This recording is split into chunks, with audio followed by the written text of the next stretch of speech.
The mansion had grown used to silence, so thick and heavy it seemed to settle into the fixlice. Marble floors. In one of its shadowed rooms lived Lucas, an 8-year-old boy who hadn't spoken a word since the car accident that took his mother's life and left him in a wheelchair. Months had passed in this quiet exile, and dozens of caregivers had tried to reach him. All of them had failed. When Clara Hayes arrived, she wasn't sent as a savior, just as a replacement housekeeper. One more name on a long list of staff who would likely vanish within a week. She carried no grand plans, only a folder of credentials no one would read and the quiet resilience of someone who had learned not to expect much. Yet beneath her calm exterior was a history she never spoke of, and a gift she had once cherished. A deep, personal connection to the cello, an instrument she had abandoned years ago. Clara's first days were filled with routine dusting the echoing halls, polishing surfaces that reflected no warmth. But she noticed the signs others ignored. Untouched toys. Empty photo frames, the stillness that didn't feel restful but wounded. Lucas's world was locked tight, guarded by grief and habit. No one had managed to find the key. What Clara didn't know was that somewhere in this house, hidden and forgotten, waited a note, a single sound, that could begin to bridge the vast silence between them. And once she found it, nothing in the mansion, or in Lucas's life, would remain the same. Clara Hayes had been working her way through the east wing when she noticed it, a door, without a label, standing out only because it wasn't on her cleaning schedule. Something about it made her pause. The hallway here felt different, quieter in a way that didn't match the rest of the mansion's lifeless hush. It wasn't the heavy silence of grief she'd felt everywhere. Else it was a kind of stillness that seemed to be waiting. She hesitated, her hand hovering over the knob. She had no right to go in. The written instructions were clear: stay to the assigned areas, leave the rest to other staff. But something inside her, a pull she couldn't explain, made her turn it. The door swung open slowly, revealing a dim, untouched room. Dust gathered thick in the corners, the furniture unmoved, for what looked like years. And there, standing upright in the far corner as though it had once been revered, was a cello. It wasn't just any instrument. Clara recognized the way it was stored, the reverence in its placement, the care that had once been given to it. She stepped closer, her breath catching. She hadn't touched a cello since the night she swore she'd never perform again, walking away from music after life had stripped her of the dream. But here it was, an unspoken invitation. She knelt, running her fingertips along its curved body, not to assess its worth, but as a greeting to something sacred. The bow lay in its case, the hairs slightly frayed, but still usable. Without thinking, Clara positioned the cello between her knees and drew the bow across the strings. A single note emerged, imperfect, aching, raw, but it filled the room like a voice that had been silent too long. She froze, letting it linger in the air. For the first time in years, she wasn't performing for anyone. She was simply present. Then she felt it, that subtle shift, the awareness of not being alone. Slowly, she turned her head toward the doorway. A boy sat there in his wheelchair, small hands resting lightly on the door wheels. His gaze wasn't on her, but on the cello. Clara didn't need an introduction to know. This was Lucas. He didn't move, didn't speak, but he didn't leave either. That alone was everything. Clara didn't try to fill the space with words. Instead, she drew the bow again, letting the same note hum a little softer this time, then another, creating a fragile thread of sound between them. Lucas's eyes stayed fixed, his stillness not empty but alert, as if some part of him was listening in a way he hadn't for a long time. She played only the simplest sequence, slow, unhurried, without flourish. The music was less a song than a conversation without language. Clara didn't know what Lucas heard in it. Maybe nothing, maybe everything. But she saw the faintest shift in his expression. It wasn't a smile, but the absence of the blankness he'd worn when she first saw him. She recognized that look. She had seen it in her own reflection after loss. It was the first, tentative step back toward feeling. When she finally stopped, she didn't ask if he'd liked it. She simply set the bow down, rose slowly, and placed the cello back in its corner. As she moved toward the door, Lucas stayed where he was, still looking at the instrument. And Clara realized this wasn't a broken boy she'd stumbled upon, it was a paused one. In the quiet hallway, she exhaled, the sound of that one trembling note still vibrating in her chest. She hadn't come here to reach him, and yet, without meaning to, she might have just opened a door no one else could. The next morning, Clara returned to the hidden music room as if it had always been part of the fast. Her routine. She didn't bring a cleaning cart, or a list of tasks, only herself, and the quiet certainty that she needed to be there. The cello still stood in its corner, patient and unmoved, as though it had been waiting for her. She sat down, positioned it between her knees, and began to play. Not the same note as before, but something new, slow, steady, exploratory. By the third day, a rhythm had formed.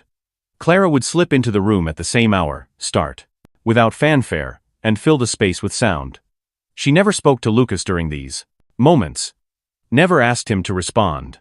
The music wasn't a demand, it was an open door he could walk through whenever he was ready. And every day, he came a little closer.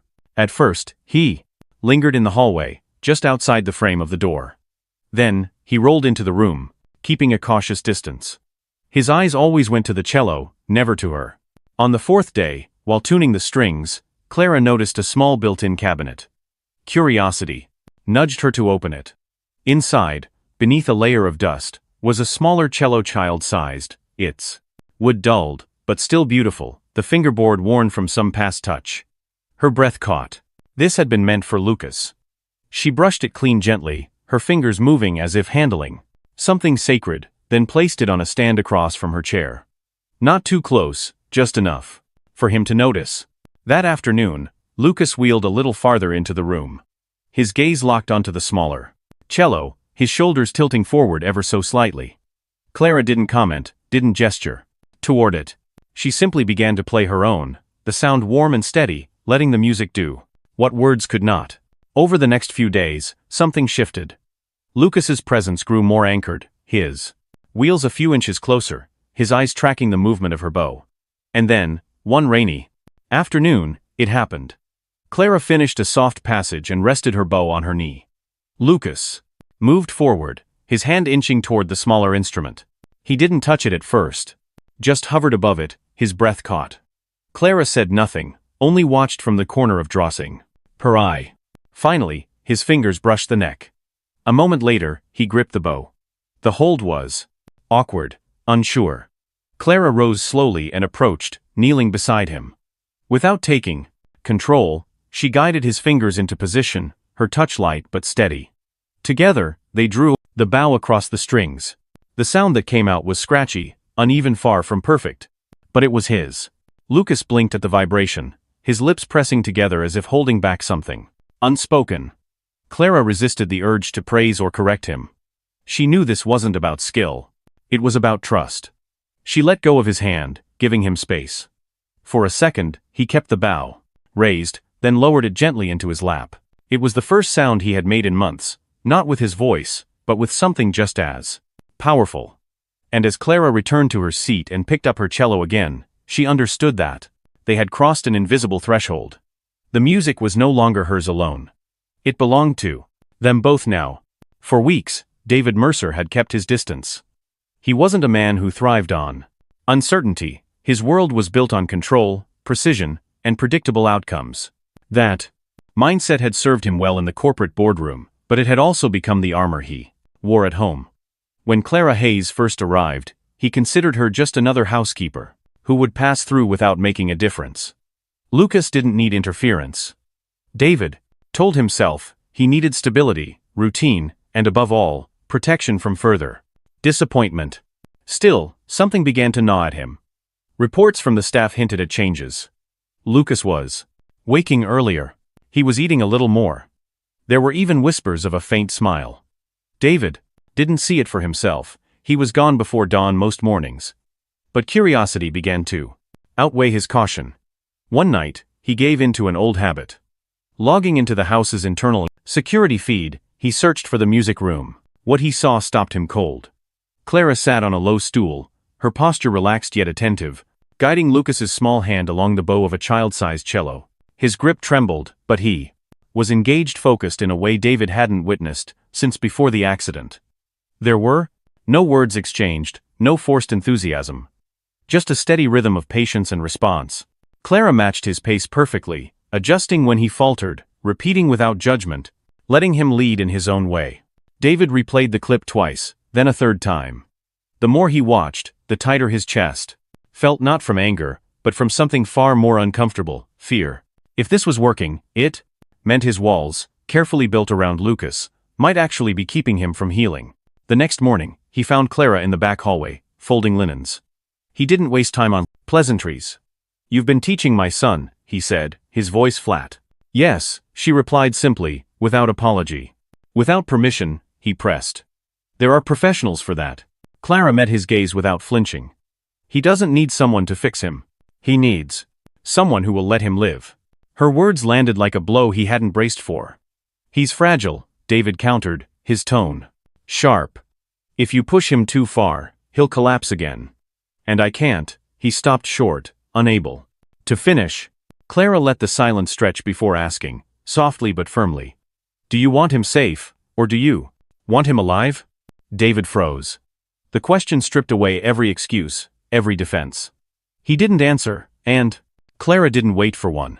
She simply turned and walked away, leaving him alone in the Massimilone hallway with a truth he could no longer ignore. That evening, he didn't check the cameras.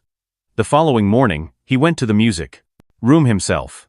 He stood in the doorway, watching as Lucas wheeled himself in without prompting, his bow already in hand. Clara didn't pause to acknowledge David's presence. She began playing, her notes low and steady, and Lucas joined in, hesitant but present. David sat quietly in the corner, his usual restlessness replaced by something unfamiliar: humility. He saw it clearly now. Lucas didn't need saving. He needed to be seen. And for the first time since the accident, David allowed himself to simply watch his son live. It was an overcast afternoon, the kind where the light seemed to settle softly over every surface. Clara Hayes entered the music room with her usual quiet resolve, but today she carried something different. In place of her own instrument, she held another cello older. The varnish deepened with time, its presence almost solemn. She had found it tucked away behind unused chairs days earlier, and knew instantly it wasn't just any instrument. This had belonged to Lucas's mother.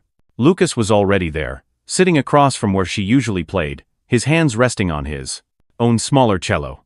His posture was straighter now, his grip on the bow steadier, but his eyes drifted to the instrument in her hands. Clara didn't offer any explanation. She simply sat, positioned the cello, and began to play. The piece started low and unhurried, each note shaped with care. She had chosen it, deliberately. A gentle melody his mother had once played, a piece whispered about by the house staff as something Lucas had loved. Clara didn't play it for sentiment. She played it to honor the space, the boy, and the history stitched into the grain of the wood. Lucas followed her lead at first, mirroring her bow strokes. But when she reached the second passage, something shifted. He slowed, his bow sliding unevenly across the strings before coming to rest in his lap. Clara stopped, sensing the change, and looked up just in time to see his expression falter. His lips trembled ever so slightly, his eyes fixed on her face, but it was not pain she saw, it was recognition. Then, in a voice so faint it barely carried across the space, he whispered, "You play like Mom." The words hung in the air, fragile but unshakable. Clara felt them in her chest before she processed them in her mind. Months of silence broken not by a therapist's coaxing, not by structured exercises, but by music. She didn't move, didn't rush to fill the moment. She simply let it be. Unbeknownst to them, David Mercer stood just beyond the doorway. He had come intending only to leave some paperwork on the piano bench. But the sound of the music had stopped him. And then he heard his son's voice, words he hadn't heard in nearly a year. His hand gripped the doorframe, his breath catching in his throat. For David, the moment hit with the force of a revelation. All the carefully managed routines, the endless caution, the protective distance, none of it had reached Lucas. Yet here he was, speaking from a place that had seemed unreachable, pulled into the open by the resonance of a song and the presence of one woman who never demanded more than he could give. Lucas, unaware of his father's presence, lifted his bow again. Clara gave him a small nod, neither praising nor pushing him, just affirming the moment. He began to play again, his notes hesitant but connected to something deeper than technique. David remained in the doorway, his eyes fixed on the two of them, understanding now that healing wasn't about control. It was about presence.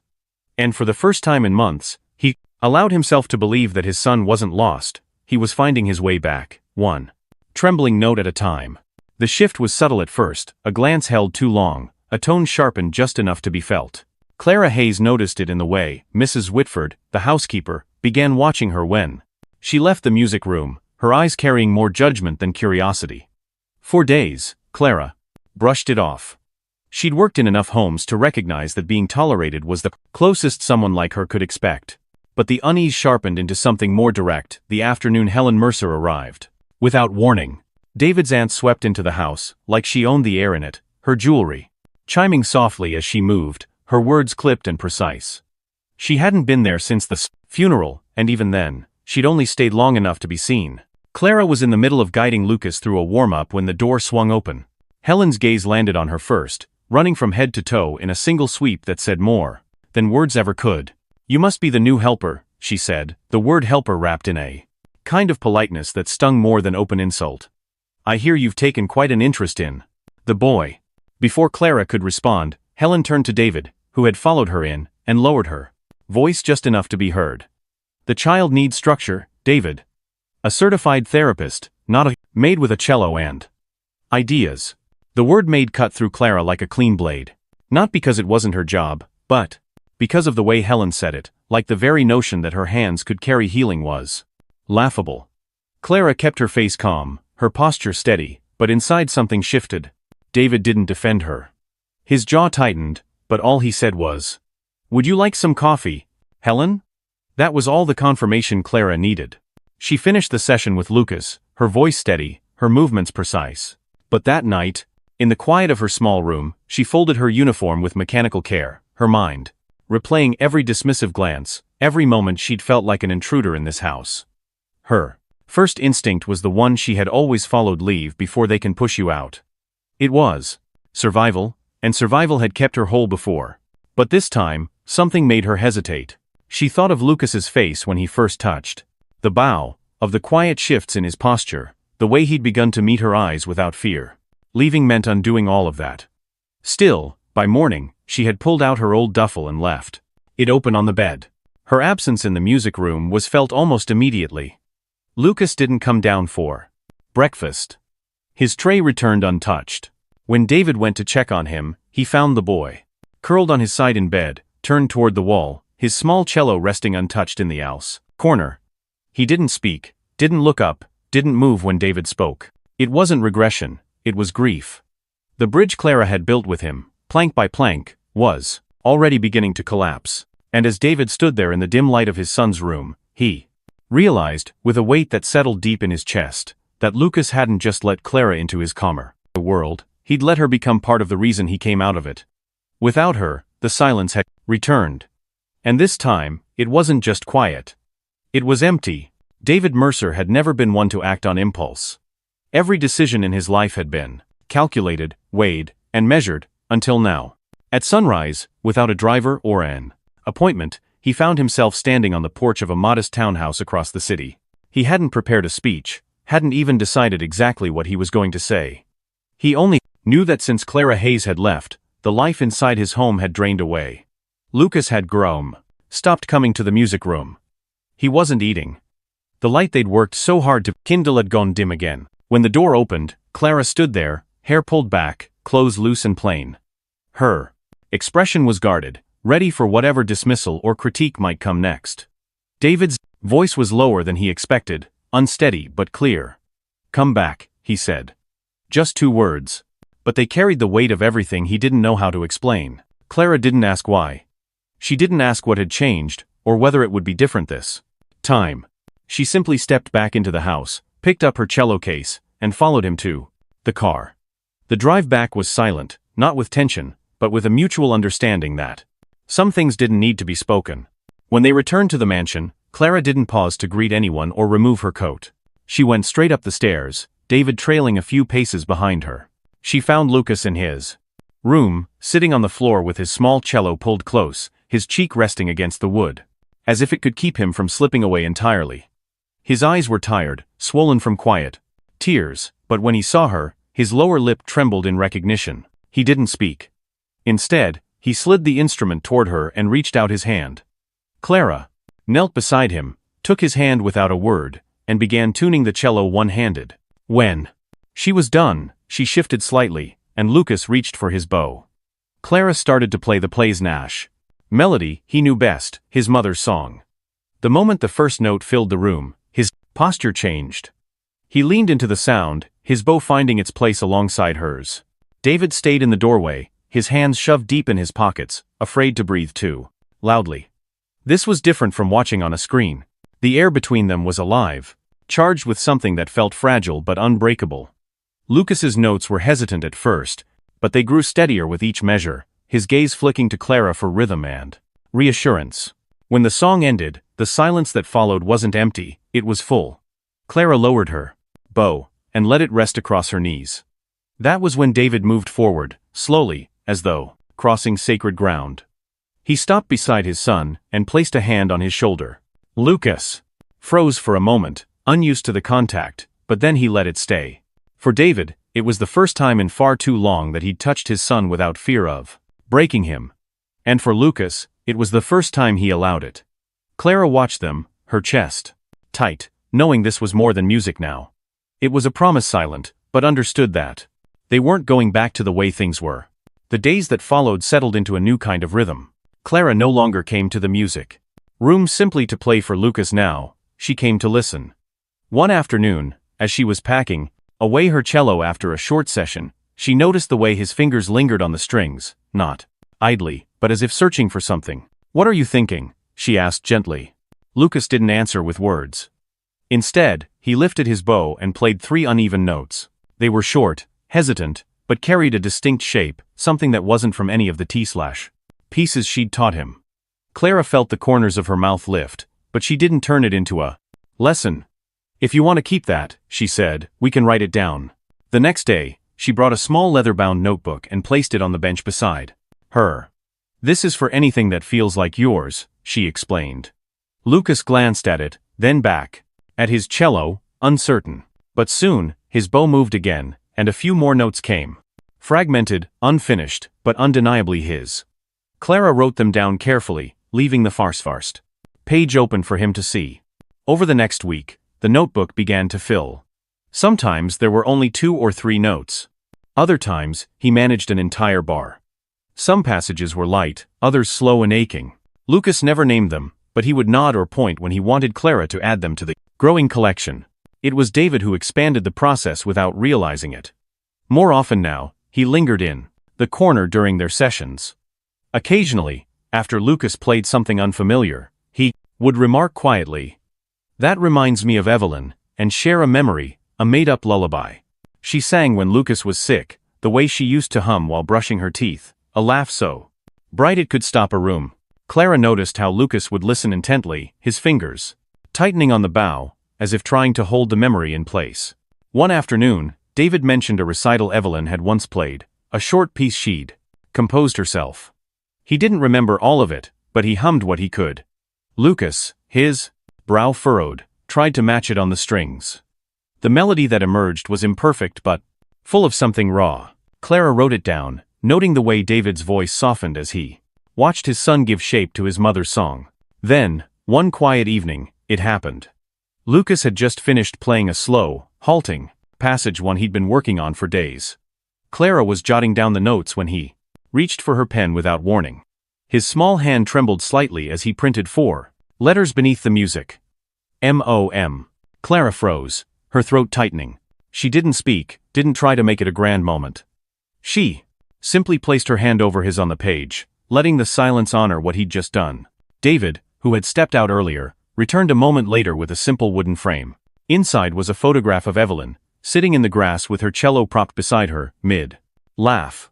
He placed it quietly on the piano, and for a long moment, the 3 of them simply looked at it. Lucas didn't smile, but he picked up his bow and began to play again. This time, the music wasn't only memory, it was something new, something that belonged entirely to him, yet carried his mother's voice within it. And as Clara wrote down each note, she knew they were no longer just building music. They were building a bridge between past and present, one Lucas could cross whenever he needed. The flyer had been sitting on the piano bench for days, a simple announcement for the piano bench. Community music recital at the local conservatory. Clara hadn't meant to bring it up seriously. She'd mentioned it in passing, while tidying up, telling Lucas that even young students could perform if they wanted. He hadn't reacted at the time, just glanced at it and went back to practicing. But 2 mornings later, he came into the music room, sat before his cello, and played a short passage he had been working on for weeks.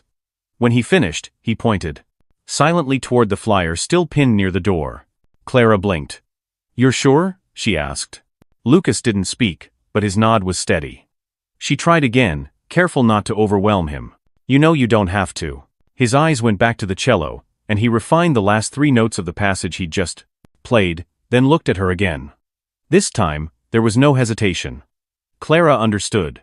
The days that followed became a quiet flurry of preparation. The piece they chose wasn't long, just under 3 minutes, but it carried the weight of everything he'd been building toward. It wasn't one song, but many. Threads of Evelyn's lullabies, fragments of melodies Lucas had composed himself, and transitions shaped by Clara's gentle guidance. Between them, David shared memories, added emotional undercurrents, phrases that sounded like laughter, moments that felt like holding on. The morning of the recital arrived, cool and bright. Clara met Lucas in the entryway, his dark, navy shirt pressed, his slacks neat, his adapted cello secured in its case across his lap. He wasn't fidgeting, but Clara could feel the current of nerves running beneath his stillness. She knelt beside him before they left. "You don't have to impress anyone," she said softly. "You just have to say what you need to say." At the conservatory, the building buzzed with families, students, and the quiet chaos of pre-performance routines. Lucas and Clara arrived early, settling in a side room reserved for young performers. She stayed near without hovering, giving him space to take in the atmosphere. David arrived shortly after, no assistant, no phone calls, just him, in a tailored blazer, finding a seat in the middle of the audience. His hands were clasped tightly in his lap, not in tension but in anticipation. When Lucas's name was called, there was a pause, not from the crowd, but from him. He closed his eyes for a full 2 seconds, then wheeled himself forward. A volunteer helped adjust the stand and stool, but Lucas made the final adjustments himself. The hall fell into a DV0 guarding hush as he drew the bow into position. The first note was soft, almost tentative, but clear. As the piece unfolded, Clara recognized every choice. The opening mirrored Evelyn's style, long, warm notes that seemed to breathe. Then came the small, intricate phrases Lucas had written himself, shaped over weeks in the beezer notebook she kept for him. A middle section carried the unmistakable influence of David's stories, phrases that rose and fell like spoken memories. Lucas wasn't performing for applause. Every note was an offering, a way of standing in the for the soul world and saying, without words, "This is me. This is her. This is ours." When he reached the final phrase, he held the note longer than they had practiced, letting it hover in the air like a breath that didn't want to be released. The hall remained completely still. No coughs, no shuffling, no polite murmurs. Just silence, deep and reverent. It lasted several seconds after the note faded. Then, somewhere in the middle of the room, the applause began, soft at first, then building, swelling into something warm and encompassing. Clara exhaled only when she heard it. But Lucas didn't seem to hear the clapping.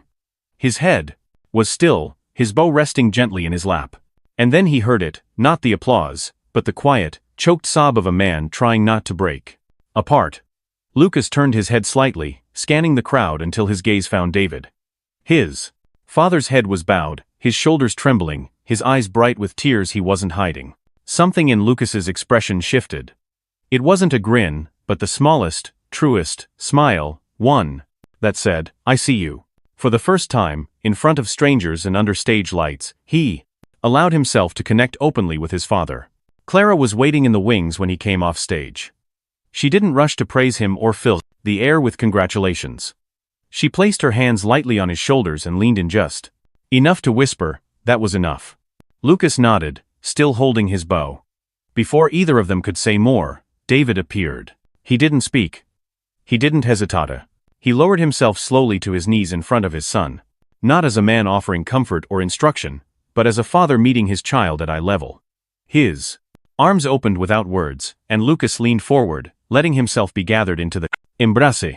For the first time, there was no cello between them, no unspoken fear, no guarded distance.